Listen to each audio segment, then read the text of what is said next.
Pertanyaan dari kelompok 1. Mengapa sistem ekonomi sulit untuk diimplementasikan secara menyeluruh di Indonesia?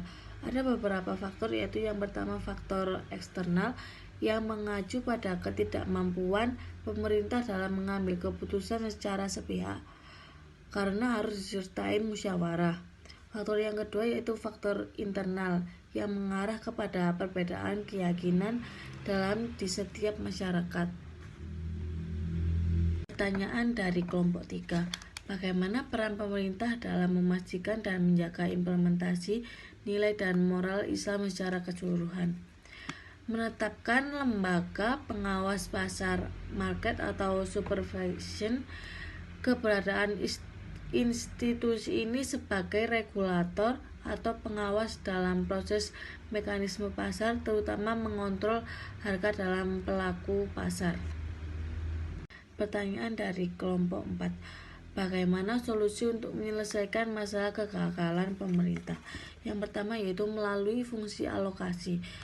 Mengalokasikan faktor-faktor produksi untuk memenuhi kebutuhan masyarakat.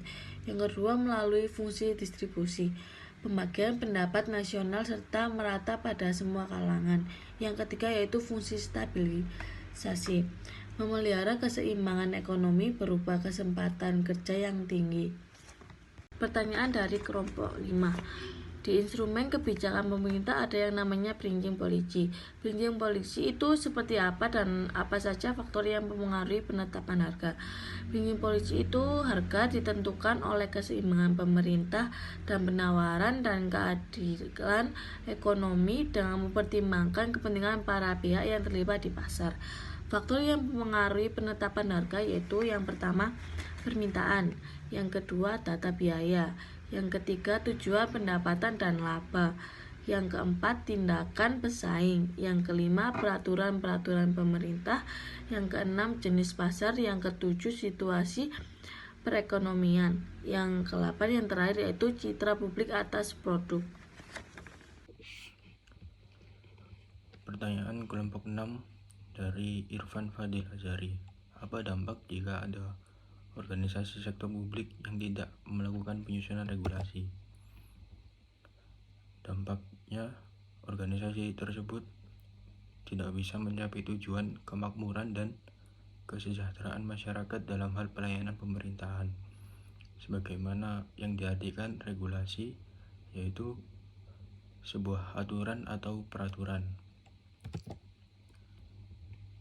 Pertanyaan dari kelompok 7, Faradisa Zahra.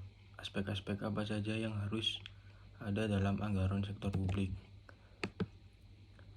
Aspek-aspek anggaran sektor publik meliputi aspek perencanaan, aspek pengendalian, aspek akuntabilitas publik.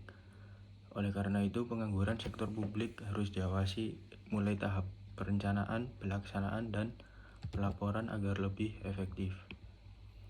Pertanyaan kelompok 8 dari Arsya Syahada Susanto. Bagaimana prinsip ekonomi Islam dapat meningkatkan kegiatan ekonomi di suatu negara? Prinsip ekonomi syariah dapat melandasi kegiatan perekonomian setiap manusia di suatu negara, yaitu dengan cara menerapkan prinsip-prinsip yang sesuai dengan ajaran agama Islam, terutama menghindari kegiatan yang riba. Pertanyaan kelompok 9 dari Arfani Ramauludi. Bagaimana jika instrumen kebijakan tidak diterapkan dalam mekanisme pasar? Jika kebijakan tidak diterapkan dalam mekanisme pasar dapat menyebabkan kegagalan pasar dan mengalami kekacauan dalam sistem ekonomi. Oleh karena itu, pemerintah menerapkan berbagai instrumen kebijakan yang diharapkan dapat menjaga stabilitas ekonomi dalam sistem perekonomian suatu negara. Pertanyaan dari kelompok 10 oleh Ayu Oktaviasari. Apa hubungan antara ruang lingkup dan instrumen peranan masyarakat?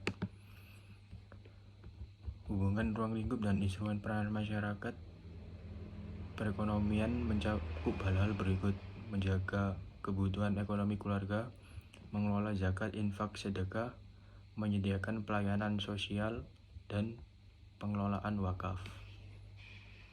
Assalamualaikum warahmatullahi wabarakatuh. Perkenalkan, nama saya Dwi Tegar Yulianto. Di sini saya akan menjawab pertanyaan dari kelompok 10, yaitu apa hubungan antara ruang lingkup dan instrumen peranan masyarakat.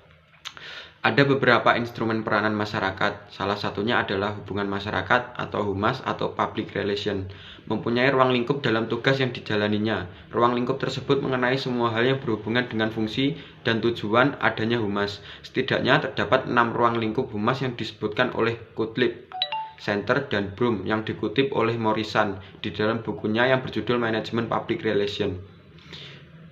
Selanjutnya, kelompok 11.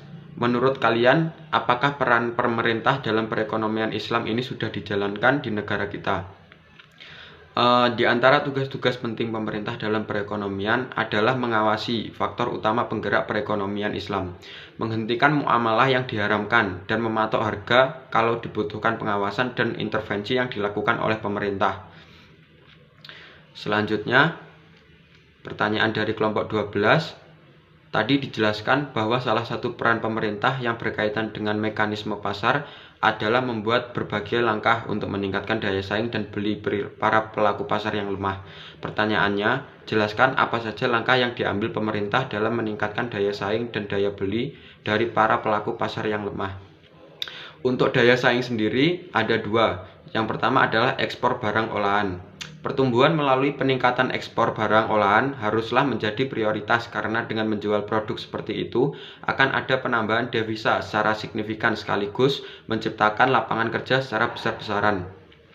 Yang kedua, pasar bersama ASEAN. Kebijakan pemerintah untuk meningkatkan daya saing industri nasional harus dilakukan sebelum pasar bersama ASEAN atau ASEAN Economic Community pada 2015.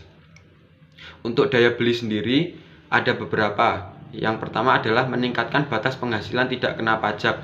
Dengan meningkatkan PTKP, diharapkan masyarakat yang dibebaskan dari pajak penghasilan bisa menggunakan pendapatannya untuk meningkatkan daya belinya, sehingga pemerintah bisa menerima kenaikan jumlah pajak konsumsi.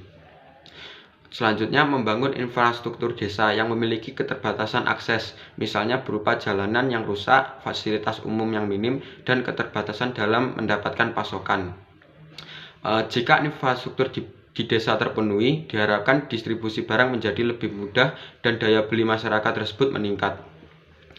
Pertanyaan dari kelompok 13, mengapa pemerintah melakukan peranan penting dalam menjalankan fard al-kifayah? Jawabannya, pemerintah dapat memiliki peranan penting dalam menjalankan fard al-kifayah ini karena kemungkinan masyarakat gagal untuk menjalankannya atau tidak dapat melaksanakannya dengan baik. Masyarakat kemungkinan tidak memiliki informasi yang memadai tentang adanya suatu kewajiban publik sehingga mereka tidak melaksanakannya. Hal ini mengapa pemerintah sangat berperan penting dalam menjalankan fard al-kifayah, karena pemerintah sendiri mempunyai sumber daya yang mendukung. Yang terakhir dari kelompok 14, apa yang seharusnya dilakukan pemerintah bila terjadi penyimpangan dalam mekanisme pasar? Jika terjadi penyimpangan dalam pasar, pemerintah berfungsi untuk mengambil alih pasar atau mengintervensi dan memberikan otoritas atau kebijakan yang membuat pasar tersebut stabil. Sekian jawaban dari saya. Apabila ada kurang lebihnya mohon maaf. Wassalamualaikum warahmatullahi wabarakatuh.